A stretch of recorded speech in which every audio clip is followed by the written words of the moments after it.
Allahu Allahu Allahu Allah Allahu Allah. Yang pertama, marilah kita tidak henti-hentinya menyampaikan, memanjatkan syukur kehadirat Allah Subhanahu wa taala, yang mana pada sore yang indah ini kita diberikan rahmat, nikmat, hidayah serta inayahnya Allah Subhanahu wa taala, sehingga pada sore hari ini kita bisa ngaji bersama-sama.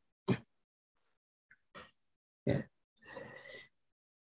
Jamaah rahimakumullah, salawat dan salam semoga tetap tercurahkan kepada insan mulia Rasulullah Muhammad sallallahu alaihi wa alihi wasallam, yang kita nantikan syafaatnya di yaumil qiyamah. Amin ya rabbal alamin.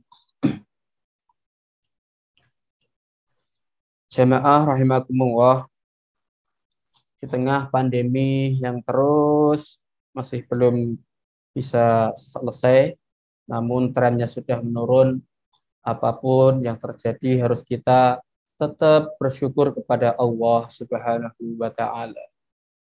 Sikap husnudzon atau berprasangka baik kepada Allah harus senantiasa kita tangkapkan dalam kalbu kita, supaya kelak kita menjadi orang yang betul-betul mencintai Allah dan dicintai oleh Allah Subhanahu wa taala. Sikap husnudzon ini harus senantiasa kita sampaikan kepada yang kita cintai, karena tolak ukurnya diantaranya itu. Kalau kita mencintai segala sesuatu, seseorang, misalkan, pasti yang ada itu hanya baik-baiknya saja. Itu sudah pasti. Kalau masih mengorek kekurangannya, dicari-cari kekurangannya, itu termasuk indikasi sedikit menurunnya rasa cintanya. Keimanan inilah yang senantiasa harus kita pupuk kepada Allah Subhanahu wa taala di tengah pandemi ini. Segalanya serba dibatasi, namun Allah Subhanahu wa taala mencoba kita semua, apakah kita terus leren ngajinya. Masjidnya dibatasi, kegiatannya diminimalisir sedemikian rupa. Lantas apakah kita terus tidak mengaji dan mengaji? Sudah 2 Ramadan ini kita ngaji secara daring. Karena bagaimanapun juga mencari ilmu itu harus kita laksanakan semenjak kita hidup, kita lahir, hingga ajal menjemput kita semuanya. Dan tentu saja semenjak kita lahir sampai kita mati adalah kuliah tanpa bangku buat kita semuanya. Dimanapun dan kapanpun kita berada, sudah pasti Allah ini akan memberikan celah kepada kita semua untuk senantiasa thalabul ilmi. Ramadan tahun ini alhamdulillah sudah dapat berapa hari? 6 hari. Ya, Selasa, Rabu, Kamis, Jumat, Sabtu, Ahad, 6 hari. Berarti 24 hari lagi kita lebaran. Ini hitung-hitungannya anak saya. Jadi kalau Anda semua masih ngitung, puasanya sudah dapat 26 hari, berarti tinggal 26 hari lagi lebaran. Ini berarti kelasnya nggak naik. Sama dengan kita waktu SD. Trennya orang membaca Al-Quran tatkala Ramadan biasanya meningkat. Biasanya meningkat. Ini tidak lain dan tidak bukan karena Allah menjanjikan pahala yang berlipat ganda di bulan Ramadan ini. Ya. Karena saya Ramadan bisa 1 kali khatam, 2 kali khatam. Ya. Ini Sungguh suatu motivasi tersendiri buat kita ya, tatkala Ramadan ini datang kepada kita semua. Namun toh demikian, apa yang kita baca dari Al-Quran ini ya, hendaklah memberikan asar atau pengaruh yang baik pada kita sesuai dengan fungsi utama Al-Quran itu diturunkan. Ya. Memang Al-Quran ini turun perintahnya bacalah. Faqra'u ma tayassara min atau iqra' bismi rabbikal ladzi khalaq. Al-Quran ini turun kepada kita suruh membaca. Cuma karena mukhatabnya itu pada saat itu adalah orang-orang Arab yang bahasanya dengan memakai Arab, begitu disuruh baca, ya otomatis dia tahu. Ya. Dia tahu apa yang dia baca, sedikit banyak akan membawa pengaruh terhadap pemahaman seseorang membaca Al-Quran, dan tentu saja akan membawa lebih dalam lagi pentadabburan Al-Quran, dan akhirnya akan terrealisasi dalam kehidupan mereka semua. Ini karena mukhatabnya adalah orang Arab yang Al-Quran sendiri dalam bahasa Arab. Oleh karenanya innallaha yarfa'u bihadzal kitabi aqwaman wa yad'u bihi akharin. Ini sabda Nabi musletnya. Sesungguhnya Allah Ta'ala mengangkat derajat sejumlah kaum dengan Al-Quran ini, bihadzal kitabi, dengan Al-Quran ini, aqwaman, beberapa kaum, wa yad'u, dan menjatuhkan derajat kaum lainnya, bihi, dengan sebab Al-Quran ini juga. Ya. Walhasil orang yang diangkat oleh Allah Subhanahu wa Ta'ala, merekalah orang yang senantiasa membaca Al-Quran, mentadabburi Al-Quran, serta mengaktualkan nilai-nilai yang terkandung dalam Al-Quran dalam kesehariannya. Kita semua bisa ambil samping di sekitar kita, nggak usah jauh-jauh, nggak usah nuduh-nuduh atau nuting-nuting orang lain. Di sekitar kita sendiri, berapa banyak sih orang se-Indonesia ini misalkan, berapa persen yang bisa baca Al-Quran dengan baik dan benar? Dari sekian persen ini, kita sedikit angkat lagi yang tahu maknanya, yang tahu artinya saja deh, kira-kira berapa persen. Kemudian kita tarik lagi ke atas, kira-kira berapa persen lagi yang bisa mentadabburi, yang bisa merasakan di relung hati mereka tatkala mereka membaca Al-Quran. Berapa persen lagi? Terus kita tarik lagi, berapa persen dari sekian umat Islam yang membaca, tahu artinya, mentadabburi, yang bisa mengamalkan Al-Quran dalam kehidupan kesehariannya. Memang tren orang membaca Al-Quran di bulan Ramadan ini ya sudah baik. Yang tadinya mungkin karena wallahu a'lam, selama Ramadan ini mereka begitu semangat sekali mengkhatamkan Al-Quran. Sekali, dua kali, tiga kali, dan lain sebagainya. Yang selain Ramadan, belas sama sekali mereka tidak menyentuh Al-Quran. Kalau kita dulu di surau, di musola, begitu mau tadarus, karena pakai mikrofon yang kencang gitu, rebutan mereka. Rebutan. Malam Ramadan, begitu masuk musola, surau, rebutan, Al-Quran itu diambil dari lemari yang paling atas. Karena apa? Selama Ramadan ini, selama setahun yang lalu, tidak pernah dipegang. Begitu mau rebutan baca Al-Quran, tilawah, diambil, dikebut-kebut kayak dulu.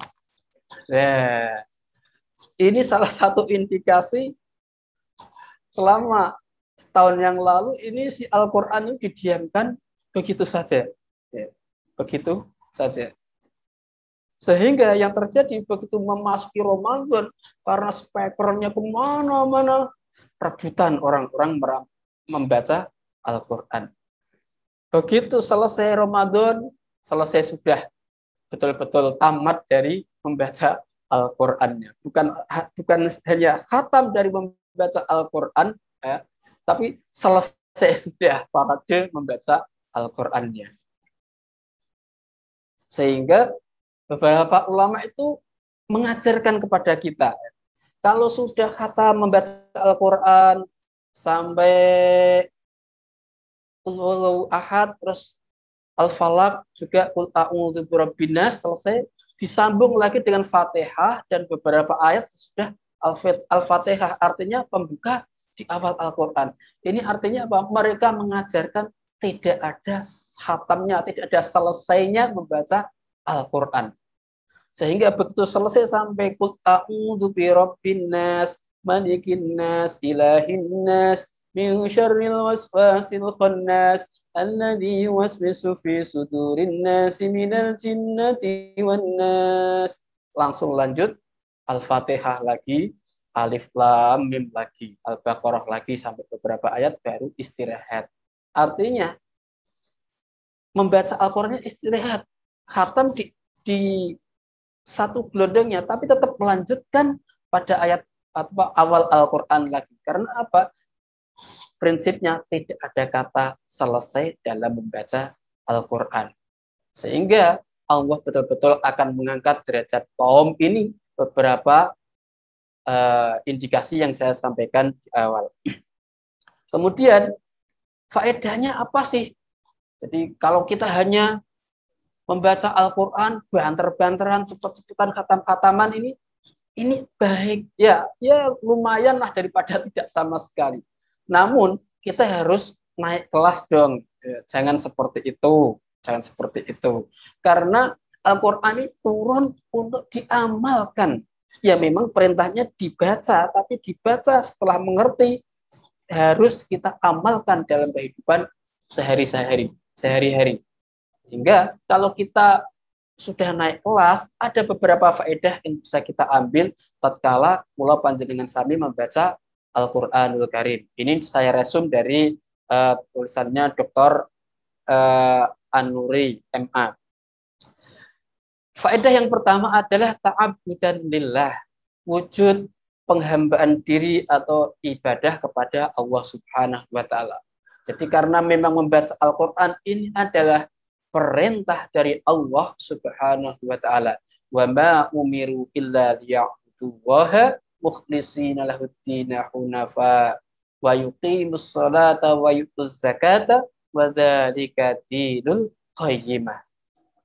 Dan mereka hanya diperintah menyembah Allah dengan ikhlas menaatinya semata-mata karena menjalankan agama Islam ini.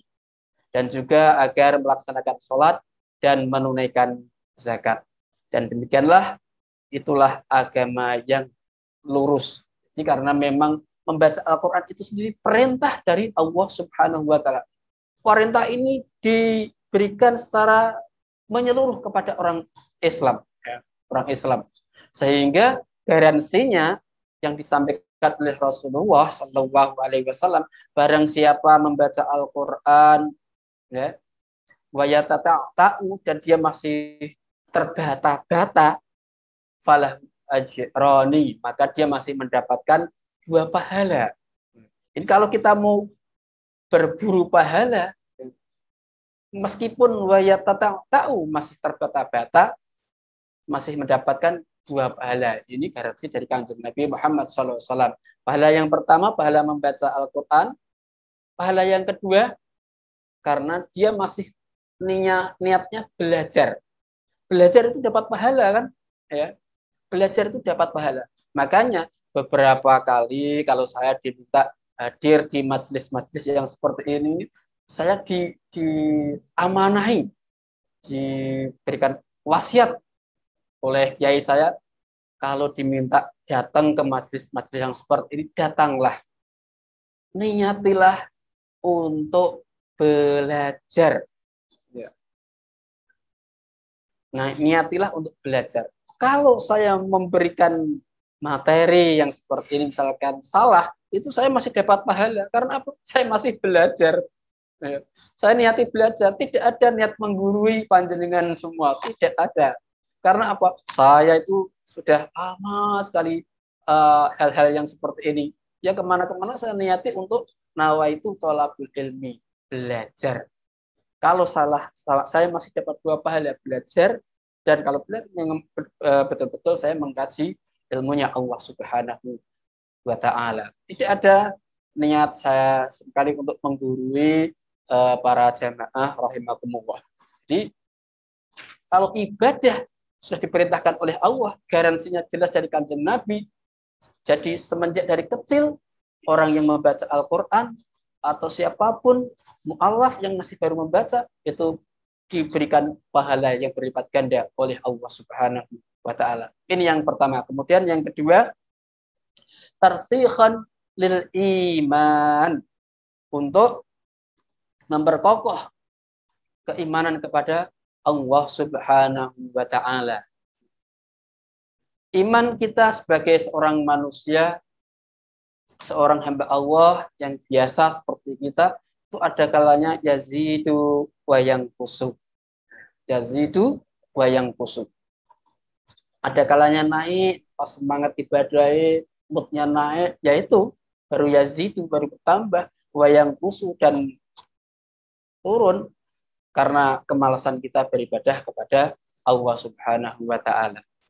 Ya karena yazidu wa yanqusu tadi, perlunya membaca Al-Quran biar berfaedah, maka harus membaca Al-Quran dengan baik dan benar, mengetahui artinya, maknanya, tujuan dari ayat itu diturunkan kepada kita semua.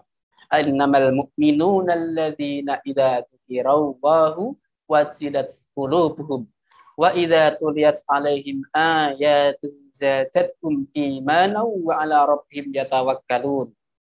Ya, endingnya kalau dibaca Al-Qur'an itu apa? Gemetar hatinya. Gemetar hatinya. Kemudian bertambahlah keimanan mereka kepada Allah Subhanahu wa Ta'ala. Kalau sudah bertambah, wa ala rabbihim yatawakkalun. Kemudian mereka berserah diri kepada Allah Subhanahu wa Ta'ala. Ini mafhum mukhalafahnya dari ayat ini. Kalau kita semua, termasuk saya pribadi, kalau beberapa saat, beberapa detik ada sesuatu yang kurang nyaman di hati kita, melingkupi diri kita, kok tawakalnya kurang kepada Allah Subhanahu wa Ta'ala, mafhum mukhalafahnya berarti kita kurang dalam memahami ayat-ayat Allah Subhanahu wa Ta'ala, kurang mendengar ayat-ayat Allah Subhanahu wa Ta'ala. Ada sedikit kisah nyata yang bisa saya contohkan dari memperkokoh keimanan. Jadi dulu saya punya guru bahasa Inggris namanya Dr. Saiful Anam. Dr. Saiful Anam ini dulu sekolahnya di daerah Banyuwangi, mulai dari Raudhatul Atfal. Raudhatul Atfal itu kurang Islam apa? Namanya aja Islam sekolahnya ya. Kalau SD belum tentu gitu. Bagi kita kan seperti itu ya. Kalau Islam itu biasanya Arab gitu. Ini sekolahnya Raudhatul Atfal dan memang ya Islam, Raudhatul Atfal. Kemudian SD-nya ya Madrasah Ibtidaiyah daerah Banyuwangi, Madrasah Sanawiyah, Madrasah Aliyah di daerah Banyuwangi. Entah dapat dari mana, entah dapat cerita dari mana, tiba-tiba ujuk-ujuk saja dia mendapatkan siswa dari agama sebelah,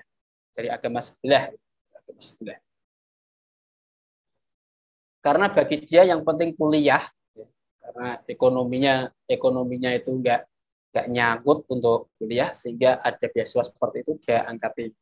Adalah beasiswanya itu di Amerika, di Oxford, S1-nya di Oxford, jurusan apa saya lupa pada saat itu.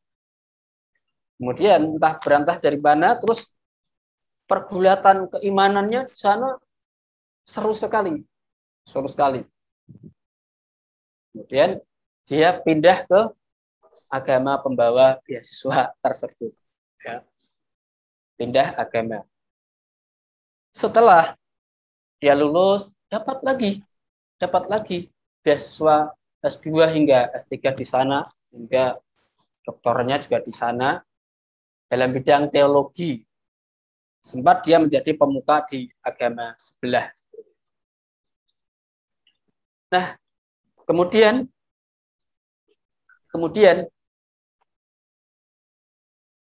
setelah menjadi pemuka agama tersebut, dia kembali merenungi hidup dan kehidupannya selama ini.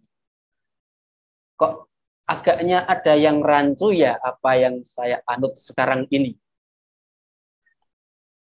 Dia dulu dari RA, Rawdatul Atfal, sampai Madrasah Aliyah, nggak pernah merasakan rancunya agama dia, karena nggak pernah mikir, ya. Nggak pernah mikir. Begitu dia menjadi pemuka agama tersebut, dia pikir, kok sepertinya ada yang rancu ya, ada yang nggak klik gitu bagi dia. Dia memutuskan kembali ke tanah air. Terus kembalilah dia ke tanah air, ketemu dengan namanya Ustadz Jalal Muhsin di daerah Jogja, kalau tidak salah pada saat itu. Ini cerita ini saya dengarkan sekitar tahun 94, 95.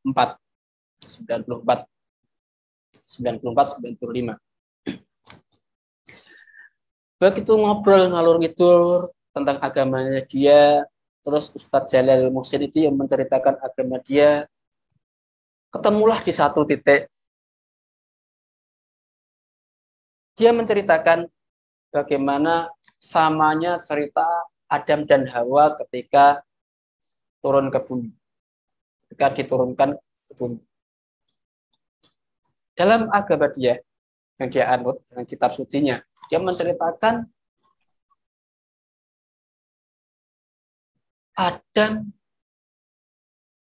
dan Hawa, ya, tatkala diturunkan ke bumi, Tuhannya dia ngomong pada Adam dan Hawa ini karena nggak tahu setelah dilepas ke bumi ini, Tuhannya mencari-cari Adam dan Hawa, kan gitu. Setelah dilepaskan ke dunia, Tuhan mencari-cari Adam dan Hawa. Tapi Ustadz Jalal Muhsin ini mencapai satu ayat, saya sendiri ayatnya nomornya berapa, tapi yang jelas bunyinya begini. Fanadahuma rabbuhuma alam anhakuma antil kumasyajarati wa aqul lakuma innasyaitana lakuma aduwwun bin. Kemudian Allah memanggil Adam dan Hawa.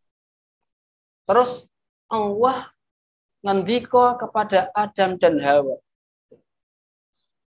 alam anhakuma antil kumasyajarah, bukankah aku ini sudah melarang kepada kalian berdua untuk mendekati pohon tersebut. Wa aqul lakuma innasyaitana lakuma aduwwun mubin. Dan bukankah aku ini sudah ngomong kepada kalian semua, kepada kalian berdua, sesungguhnya setan ini musuh yang nyata bagimu. Dari kedua perbandingan ini, yang satu ada kata-kata mencari-cari Adam dan Hawa, tapi yang Al-Quran bilang langsung fanadahuma, Allah langsung memanggil kepada mereka berdua. Kalau memanggil itu kan yang dipanggil ada kalanya belum tahu atau tidak tahu, makanya dipanggil. Kalau yang manggil sudah pasti tahu, panggil. Langsung memanggil. Kalau yang satunya masih mencari-cari. Kedua perbandingan inilah yang menjadikan Saiful Anam ini kembali bertekuk lutut atau berserah diri lagi. Ya. Tidak mungkin Al-Quran ini buatan manusia. Kalau mencari-cari ini, berarti masih ada sifat kemanusiaan yang timbul di situ. Oleh karena itu masih ada memungkinkan campur tangan manusia, maka saya lebih yakin kalau ini Al-Quran betul-betul bukan ciptaan manusia. Jauh dari kesempurnaan. Lebih mendekat, lebih sempurna ketimbang yang ini. Kalau ini masih ada sifat kemanusiaan karena masih mencari-cari. Oleh karenanya,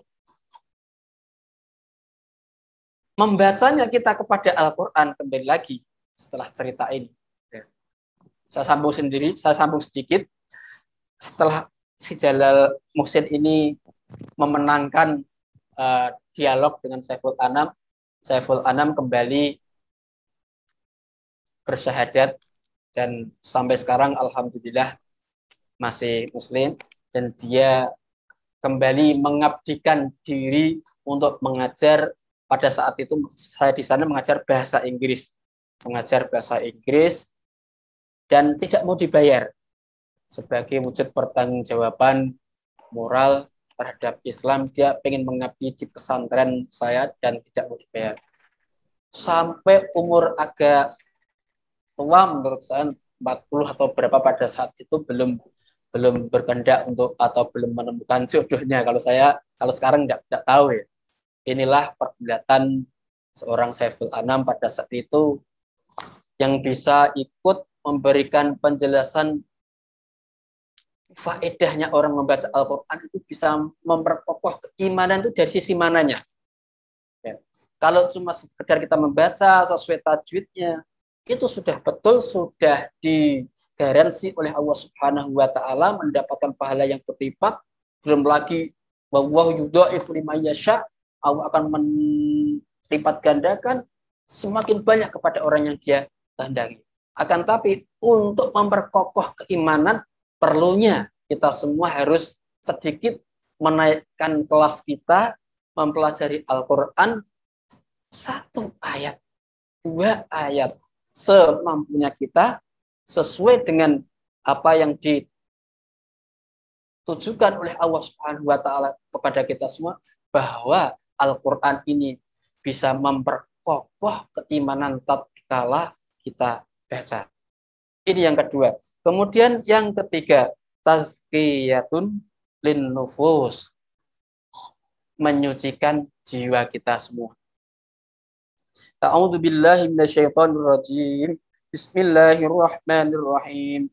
Ya ayyuhan nas qad ja'atkum mau'izatun mir rabbikum wa shifaa'un lima fis sudur wa hudaw wa rahmatun lil mu'minin.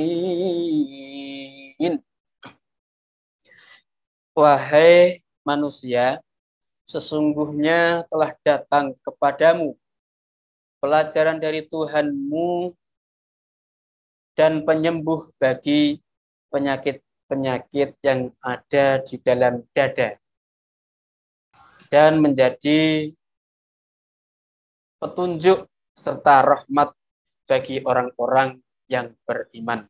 Ya.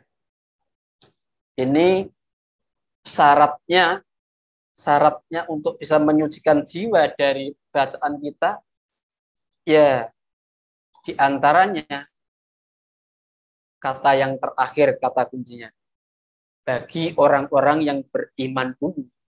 Nah, enggak iman susah. Para orientalis itu sing apal Quran banyak, yang menjelaskan Quran dengan mutar-mutar gitu ya banyak. Tapi karena iman, ya, khatamallahu ala qulubihim wa ala sam'ihim wa ala absarihim bisyawah wa lahum adzabun adzim. Allah tutup mereka karena sikap takabur mereka kepada Allah Subhanahu wa Ta'ala. Mereka sudah tahu kalau Al-Quran ini bukan buatan manusia, tapi karena ada sikap takabur. Ya, at-takabur batarul haqqi wa ghamtun nas. Ini termasuk salah satu definisi takabur seperti itu.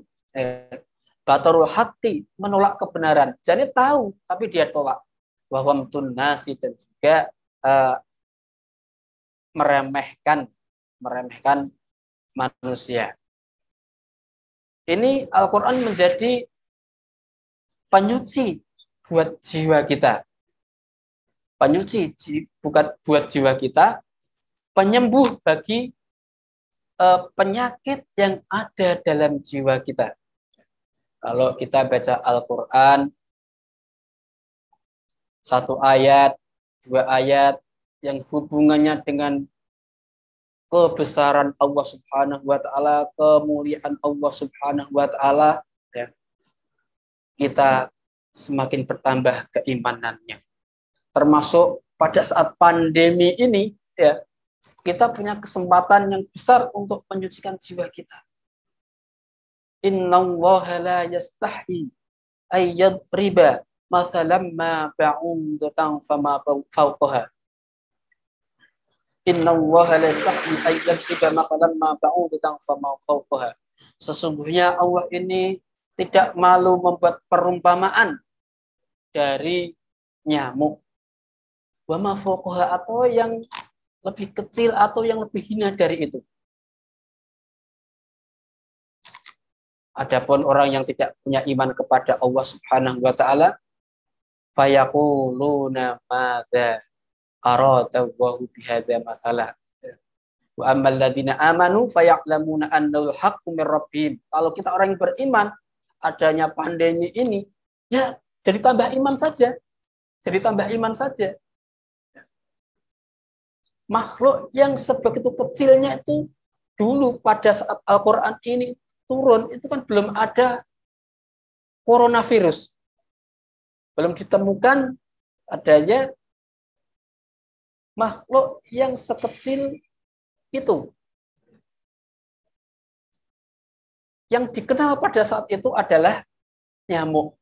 Oleh karenanya Allah membuat perumpamaan ini. Ini loh makhlukku yang namanya nyamuk. Bagaimana yang sekecil itu, yang sehina itu, kadang orang bisa mati hanya karena nyamuk. Nggak usah gede-gede urusan sama makhluk atau ciptaannya Allah yang awet dewe kacamata kita mungkin gunung itu besar, nyamuk itu kecil. Nggak usah urusan sama yang gede-gede gitulah, yang kecil saja nyamuk itu mati dengan nyamuk itu saja.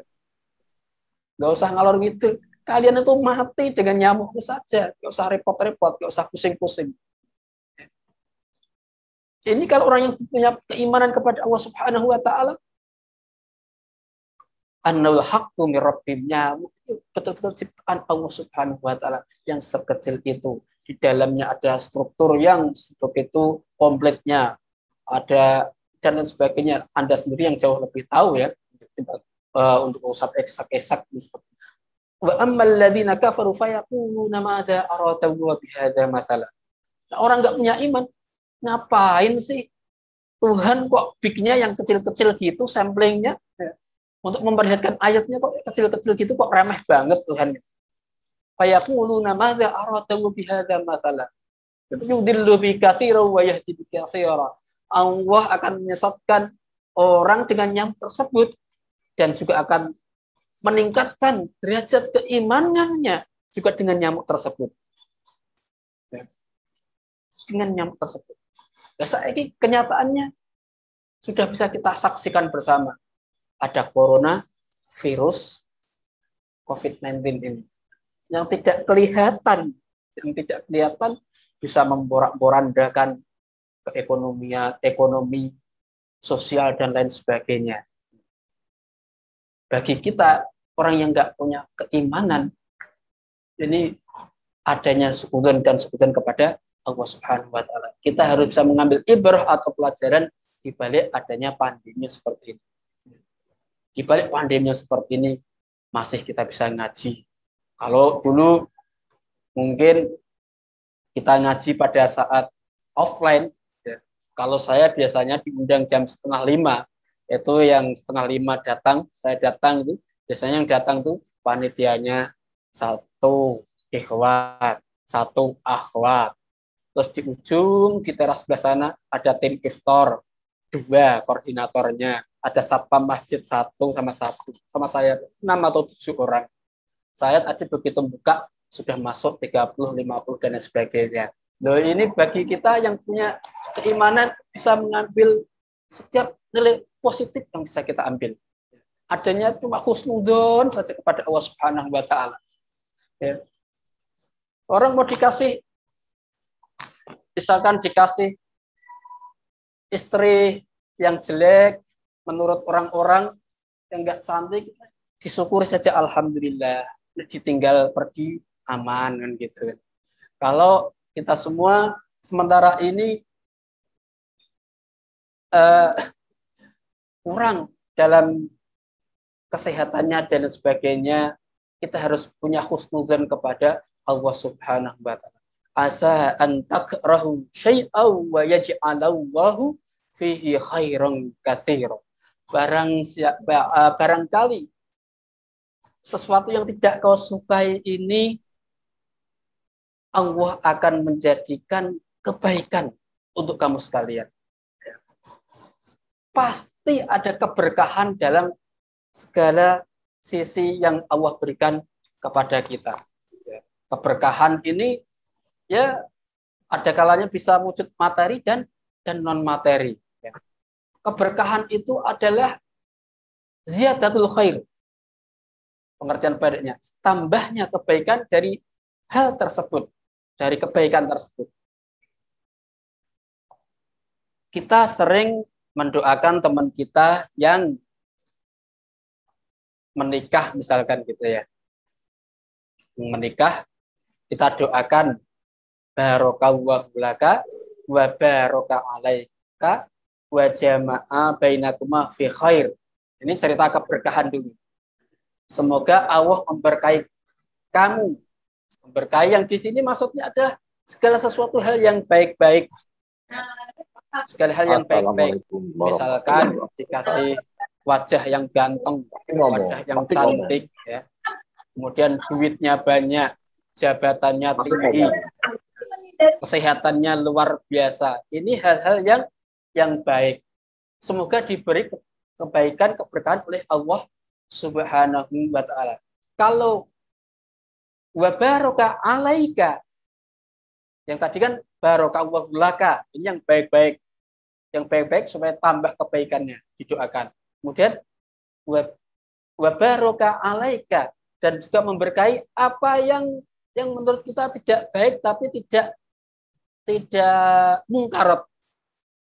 Tidak baik tapi tidak mungkarat itu misalkan badan kurang sehat seperti itu ya. Kantong kosong, bokek misalkan seperti itu. Itu tidak baik buat kita, tapi itu bukan kemungkaran kan. Telat naik bis, telat naik kereta, telat naik pesawat, itu sesuatu yang tidak baik, yang tidak kita sukai, tapi itu bukan kemungkaran. Nah ini juga didoakan buat kita semua supaya ada keberkahan. Yang baik-baik, barokallahu laka, misalkan umurnya panjang, tambah ibadah, tambah rajin tilawah, tambah sregep thalabul ilmi. Kemudian misalkan jabatannya tinggi ya, banyak orang yang dilindungi, dikasihi, mendapat kemanfaatan, bisa memberikan prioritas yang baik dan tepat kepada masyarakat. Ini jabatan yang baik sehingga memberikan keberkahan. Lah yang kurang baik tapi memberikan keberkahan, misalkan badan kurang sehat sehingga tidak jadi pergi, telat naik pesawat. Beberapa waktu lalu kan banyak cerita orang telat naik pesawat. Ternyata endingnya memang betul-betul mau diselamatkan oleh Allah Subhanahu wa ta'ala. Nah ini tidak dibangun dengan husnudzon kepada Allah Subhanahu wa ta'ala. Onone nyalahke saja sama kenyataan hidup itu. Wong kok onone pahit we urip misalnya gitu kan. Saya itu sudah nabung rekoso-rekoso untuk pulang kampung sama anak dan istri misalnya gitu. Saomah wis tuku tiket mahal-mahal kok telat pesawat deh. Asem nek paribasan orang Semarang bilang gitu ya. Kalau nggak ada husnudzon kepada Allah Subhanahu wa taala, onone muring dan muring. Nah ini kan berarti tidak berkah ini. Sesuatu yang kurang menguntungkan, tidak membawa kebaikan. Mestinya astagfirullahaladzim, ya Allah aku kok telat sih, kenapa ya? Introspeksi, mungkin ngatur waktunya nggak baik. Orang sering telat waktu itu ada kalanya ngatur waktunya tidak baik. lebih tinggi lagi. Mungkin ini cara terbaik Allah buatku. Aku nggak tahu mau dapat hadiah dari Allah tentang ketelatanku naik pesawat itu apa hari ini. Ternyata Allah punya rencana yang jauh lebih indah ketimbang yang kita husnudzon kepada Allah. Kita suudzonkan kepada orang lain. Mau swab mahal. Mau naik pesawat swabnya itu mahal. Dihitung-hitung, wah, iki swabnya mahal segini sama pesawatnya. Kalau saya naik kapal, rodok telat di sana, enggak apa-apa, enggak terlalu penting. Tapi saya masih bisa hidup di tempat mertua seminggu, 2 minggu, bisa buat keponakan-keponakan, misalkan seperti itu. Ternyata betul, setelah orangnya ini naik kapal, karena swabnya mahal, enggak jadi naik pesawat, ternyata rencana Allah bukan itu. Bukan hanya untuk bagi-bagi uang, untuk supaya hemat di sana bisa hidup lebih lama lagi. Ternyata hidupnya bisa jauh lebih lama dari itu yang kita kirakan. Allah punya rencana yang begitu indah. Ya. Idza aradallahu khairan ja'ala ghinahu fi qalbihi wa idza aradahu syarran ja'ala faqrahu fi ainihi. Jikalau Allah Subhanahu wa taala ini menghendaki seorang hamba yang baik, pasti akan menjadikan hatinya itu senantiasa ghina, cukup, senantiasa kaya, ya, kaya di hadapan Allah Subhanahu wa taala. Sebaliknya, wa idza aradahu syarran bi abdihi, jikalau Allah menghendaki kejelekan, keburukan terhadap hambanya, ja'ala faqrahu fi ainai. Allah akan menjadikan kedua matanya ini fakir, ya, butuh, ngangkloh terus, kurang terus di hadapan Allah Subhanahu wa taala. Di hadapan manusia dia menggerutu dan senantiasa menghalalkan, endingnya menghalalkan berbagai macam cara untuk mencapai tujuannya. Ini mari kita kelompokkan diri kita masing-masing. Sing khairon atau syarron, termasuk di hambanya Allah Subhanahu wa taala. Ini yang kedua, menyucikan jiwa kita sehingga kita bisa menjadi orang yang bersih di hadapan Allah Subhanahu wa taala. Lanjut, yang keempat adalah taqwiman lil fitrah, untuk meluruskan pola pikir manusia. Inna hadzal qur'ana yahdi lillati hiya aqwam wa yubashshirul mu'minina alladziina ya'maluna shalihati anna lahum ajran kabira. Panjenengan semua saya rasa sudah hafal ya. Teman-teman SBUP Tahfidz Undi, adik-adik Rohis, Insani, ini mestinya hafal. Ramadan tahun ini minimal 1 ayat ini, atau Ramadan tahun depan harus naik lagi 1 ayat lagi ya. Ini mudah dihafal dan familiar di hadapan kita semua. Sesungguhnya Al-Quran memberikan petunjuk ke jalan yang paling lurus dan memberi kabar gembira kepada orang mukmin yang mengerjakan kebajikan, bahwa mereka akan mendapatkan pahala yang besar itu Allah Subhanahu wa taala.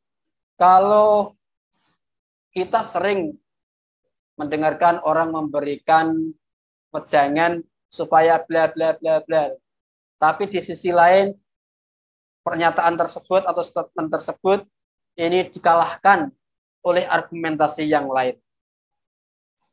Tapi kalau Al-Quran ini memberikan hujjah, qul falillahil hujjatul balighah, katakanlah oleh Muhammad, wa falillahil hujjatul balighah, Allah ini punya hujjah yang betul-betul kuat, yang betul bisa membuktikan ya. Karena apa? Al-Quran nuzulam min ghafurir rahim, turun dari Allah Subhanahu wa taala. Buktinya apa? Al-Quran semenjak dari turun dulu hingga sekarang belum ada yang menandinginya. Disuruh mendatangkan Al-Quran ini yang semisal dengannya, misalkan 1 surat, 1 ayat, 1 juz, atau puluh. Tantangan yang seperti itu sudah dilantangkan oleh Al-Quran jauh hari 1500-an tahun yang lalu. Tapi hingga saat ini belum ada yang menandingi Al-Quran. Kesastraan Al-Quran sudah diuji pada masanya. Sehingga orang-orang yang menandingi Al-Quran pada saat itu sudah pasti orang-orang yang ahli sastra pada saat itu. tantangannya banyak sekali. Begitu mereka menandingi al-fil, mal-fil, wa ma adraka mal-fil, lahu khurtumun tawil, badam wabil. Gitu kan. Kurang lebihnya seperti itu.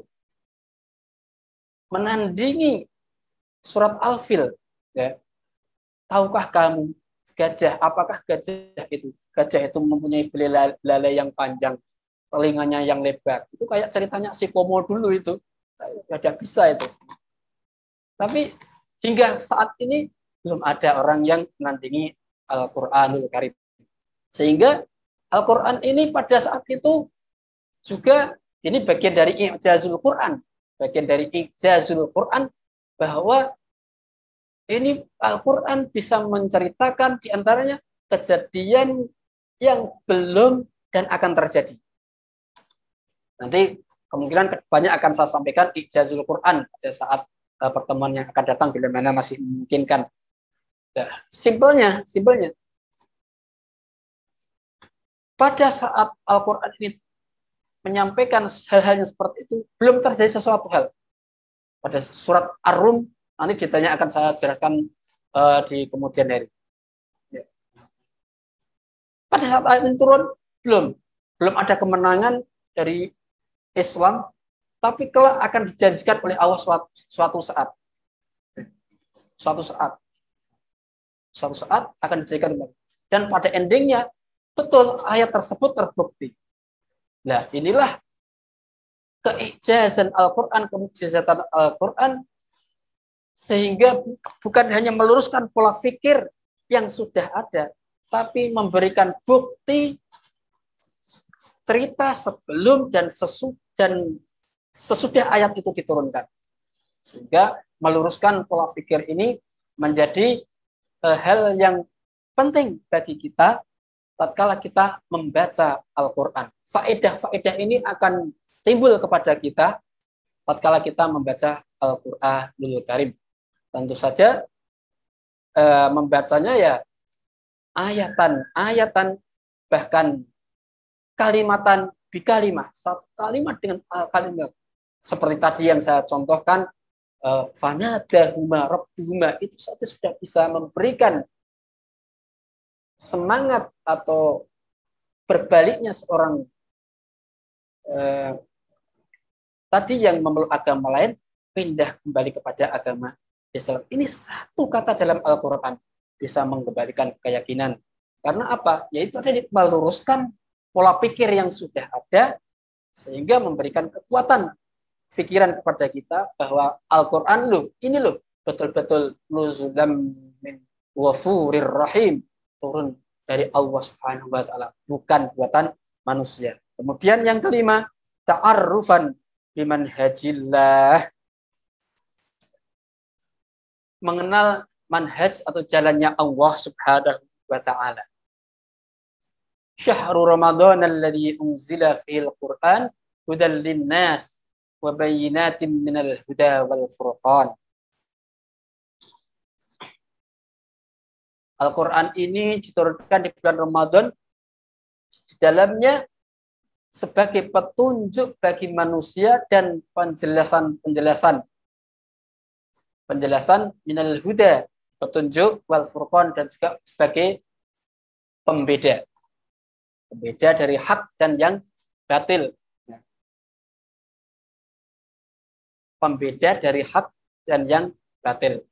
Banyak Al-Quran menyampaikan ayat, tamsil atau perumpamaan, bagaimana kalau Tuhan ini dipegang oleh dua atau lebih, seperti itu.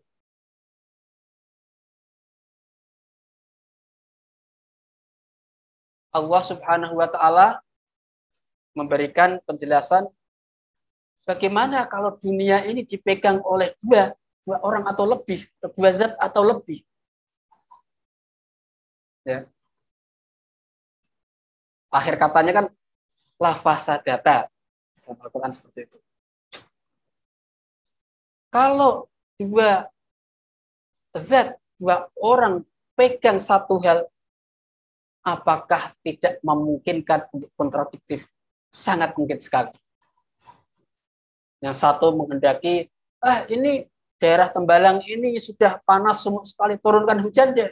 Oh jangan dulu, yang sana masih terlalu kering banget soalnya, turunkan sana dulu. Nah, ini kalau dipegang oleh dua zat. Kalau satu zat, ya terserah mau saya turunkan mana, turunkan mana, turunkan mana. Karena yang punya kehendak saya nggak ada yang nandingi, nggak ada yang nandingi. Makanya Al-Quran memberikan penjelasan kepada kita, pembeda hak dan yang batil. Yang hak itu mestinya ya Tuhan itu ya satu. Kalau dua atau tiga aja repot kira-kira. Kira-kira repot. Kira-kira ini yang bisa saya sampaikan. Semoga bisa sudah 5:30 ternyata menjadi penjelas atau semacam alat pemantik diskusi saja buat kita semua. Semoga kedepannya kita bisa lebih baik dalam membaca Al-Quran dan endingnya bisa memberikan faedah kepada orang yang membaca. Kalau oke, gitu saja ya. Ini baterai saya sudah mau lobet. Oke. Monggo. Demikian Wassalamualaikum warahmatullahi wabarakatuh. Assalamualaikum warahmatullahi wabarakatuh. Baik, Masya Allah, jazakallah khair, Ustadz Yasir sudah menyampaikan materi mengenai faedah tilawat Al-Quran. Jadi ini harapannya mahasiswa anak muda ini nggak cuma cepet-cepetan baca berapa aja gitu ya, Ustadz, tapi juga memahami faedah-faedah yang bisa kita dapatkan ketika kita mau membaca Al-Quran gitu. Mungkin dari kawan-kawan silakan saya buka termin pertanyaan. Termin pertama terdiri dari 3 penanya. Silakan jika teman-teman ada yang ingin bertanya bisa langsung on mic saja, atau mungkin jika belum berkenan bisa sambil di chat di kolom chat gitu, silakan.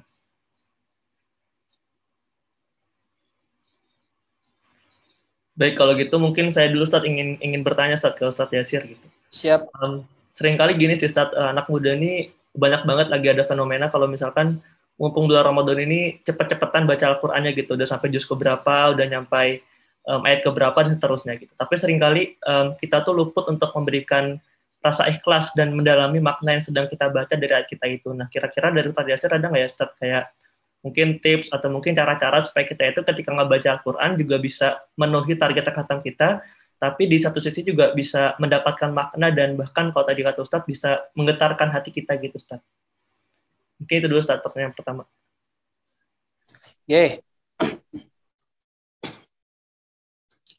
Satu sisi kita memang ada target untuk menghatamkan Al-Quran. Target panjangan berapa? Mau kayak Imam Syafi'i gitu misalkan semalam, sehari semalam sekali 2 kali dalam sehari. Belum sanggup Imam Syafi'i. Jadi menghatamkan Al-Quran itu sesuatu yang baik. Tadi saya sampaikan bahwa tujuannya itu untuk Al-Quran itu diamalkan. Namun toh demikian, ulama menyampaikan kalau toh Ramadan misalkan kayak ini kan booming orang rame-rame membaca Al-Quran, menghatamkan.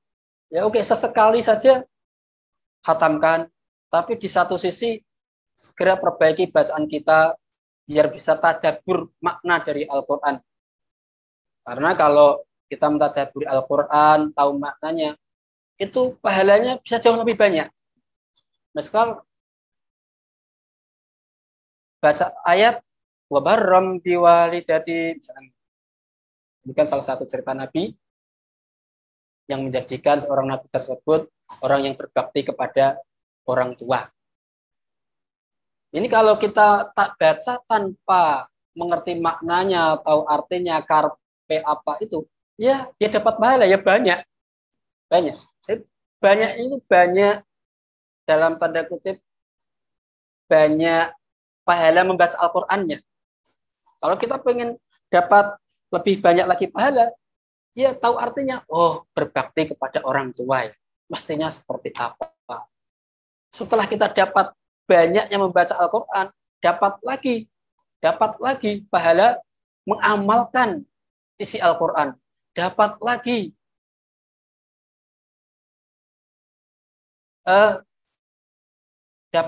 karena mempelajari ayat tentang yang berbakti pada orang tua. Dapat lagi karena mempelajarinya dapat pahala, mengamalkannya dapat, membacanya pasti dapat. Ya hitung-hitungannya kita kalau mau berburu pahala seperti itu ya, rada naik sedikit tarafnya, bukan hanya membacanya mungkin ya sedikit dikurangi, tapi di jam yang lain kita naikkan durasi untuk tadabbur makna, terus mengamalkan. Saya rasa pahalanya juga jauh lebih banyak. Sehingga yang terjadi seperti itu. Ada enggak kira-kira hal yang kurang jelas enggak? Baik, sementara cukup dulu, Ustaz. Ya. Ini saya lanjut, ada pertanyaan di kolom chat yang start dari Musa, saya izin bacakan. Assalamualaikum Ustaz, Afwan sebelumnya belum bisa on mic karena laptop agak bermasalah. Izin bertanya Ustaz, kita tahu bahwa Al-Quran itu tidak ada keraguan di dalamnya dan petunjuk bagi orang yang bertakwa. Tapi seringkali saya menemui orang yang masih bertentangan dengan Al-Quran, seperti masih berbuat mungkar, padahal sudah sholat. Padahal kita tahu bahwa di surat Al-Ankabut menjelaskan bahwa sholat itu mencegah dari perbuatan keji. Oke. Bagaimana? Jadi gini, inna sholata tanha 'anil fahsya'i wal munkar. Sesungguhnya sholat itu akan senantiasa mencegah perbuatan keji dan mungkar. Iya, teks hadisnya tersebut memang benar seperti itu. Yang benar, yang nggak benar itu entenya gitu misalnya. Quran itu sudah pasti benar, konsepnya sudah pasti benar. Jangan toh kita sholat ya, baru Allahu Akbar. Allah itu akbar, yang paling gede, yang paling besar. Besar itu ya segala-galanya. Kalau kita memahami betul arti akbar, misalkan kalau beliau Allah itu yang paling besar, mestinya itu kita itu kecil banget.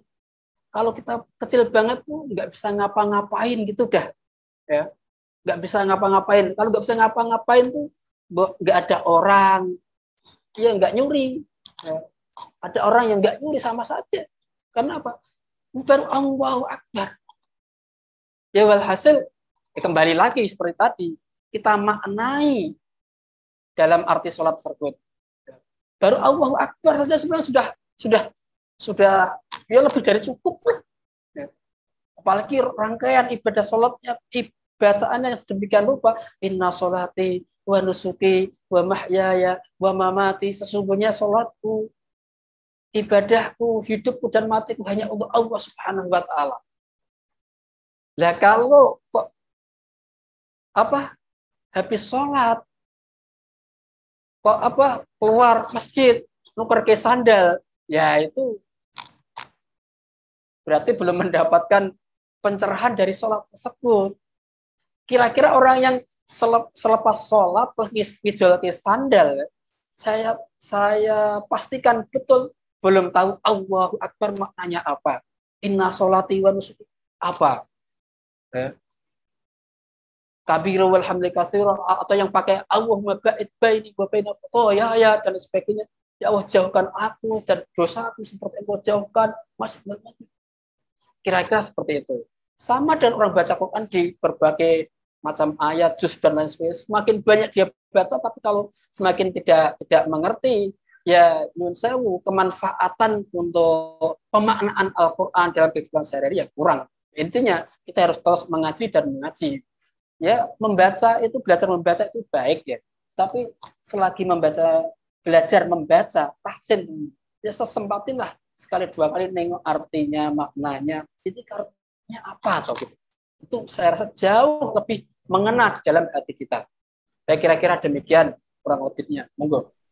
Baik, syukur Ustaz. Ini berhubung sudah 7 menit lagi untuk berbuka di waktu Semarang gitu, Ustaz. Mungkin silakan Ustaz Yasir ada closing statement untuk menutup kajian pada sore hari ini. Silakan Ustaz. Oke. Bismillahirrahmanirrahim. Untuk closingnya, mari bersama-sama kita terus menggalakkan diri kita dengan Al-Quran. Artinya menggalakkan diri itu intensiflah berinteraksi dengan Al-Quran. Kalau interaksi dengan Al-Quran itu bukan hanya ini Android, ada HP-nya, itu udah lumayan. Ini mestinya panitia itu masih kuis buat peserta. Siapa yang Android-nya ada tafsir Qur'annya gitu. Bukan hanya Al-Qur'annya, ada tafsir penjelasan Al-Qur'annya. Ini buat kuis nanti kasih hadiah buka bersama misalkan seperti itu. Kita intensifkan dengan Al-Qur'an. Ini ada tafsirnya. Ini tafsirnya tafsir Jalalain yang saya ini bisa kemana-mana bisa buka. Terus hadisnya paling tidak arba'in Nawawi minimal itu minimal. Kalau tidak, ya seberapa intent kita terhadap yang kita cintai ya barang-barang terdekat kita. Bukan hanya membaca Al-Quran, kita tahu maknanya, artinya. Itu bagian dari ikhtiar lahir kita kepada Allah Subhanahu wa Ta'ala untuk senantiasa mendekatkan kita kepada Al-Quran Karim. Baik, demikian apa yang bisa saya sampaikan. Bismillahirrahmanirrahim. Alhamdulillahirabbil alamin. Hamdan yuafi ni'amahu kafi mazidah ya Allah ya Rabbana lakal hamd kama yanbaghi li jalali wajhil karim wa li sultanik. Taqabbal minna ya Allah innaka antas samiul alim wa tub alaina innaka antat tawwabur rahim. Wahdini wa fiqna ila haqq wa ila tariqil mustaqim bi barakatil Qur'anil azim. Allahumma ya Allah ya Halim ya Hanan ya Malik ya Mubin la natlubu syai'an illa anta ya mu'in. Syakaunaka Rabbana baba fi nafsina litaghfirana ghaffar wa lituhsinana tunjana wa ukharana. Allahumma ya Allah bi barakatil Qur'anil azim wa bi hurmati syahrika hadzal karim. Allah ya Allah zayyina bi zinatil Qur'an akrimna bi karamatil Qur'an wa syarifna bi syarafatil Qur'an wa albisna bi adil Qur'an wa adkhilna jannata mal Qur'an wa afina min kulli bala'id dunya wa adzabil akhirah. Allahumma ya Allah dengan kehormatan Al-Qur'an, dengan kehormatan Al-Qur'anmu ya Allah, dan kehormatan bulan ini ya Allah, semoga Engkau angkat bala ini, wabah ini ya Allah, yang mati di antara mereka semoga Engkau berikan husnul khatimah, husnul khatimah, husnul khatimah. Yang sakit di antara kami semoga segera Engkau sembuhkan ya Allah, dengan keberkahan majelis ini, dengan keberkahan Ramadan ini, dengan keberkahan Al-Quran ini. Allahumma ya Allah, la tada' fi maqamina hadza dhanban illa ghafartah, wala maridan illa syafaitah, wala tiflan illa rabbaitah, wala hajatan min hawaijid dunya wal akhirah illa qadaitaha wa yassartaha ya rabbal alamin. Wa sallallahu ala sayyidina Muhammad walhamdulillahi rabbil alamin. Al-Fatihah. A'udzu billahi minasyaitonir rajim. Bismillahirrahmanirrahim. Alhamdulillahi rabbil alamin arrahmanir rahim maliki yaumiddin. Iyyaka na'budu wa iyyaka nasta'in. Ihdinas siratal mustaqim, siratal ladzina an'amta 'alaihim ghairil maghdubi 'alaihim waladdallin. Amin. Wassalamualaikum warahmatullahi wabarakatuh. Mohon pamit. Terima kasih semuanya. Terima kasih Ustaz. Kita tutup teman-teman. Kita akhiri dengan bacaan hamdalah alhamdulillahirabbil dan doa kafaratul majelis subhanakallahumma wa bihamdika asyhadu an la ilaha illa anta. Terima kasih Sokan Kasiron. Jangan lupa buat kawan-kawan bisa hadir di kajian di hari-hari berikutnya. Assalamualaikum warahmatullahi wabarakatuh. Terima kasih Dr. Yasir dan kawan-kawan. Silakan boleh live ya untuk bersiap berbuka.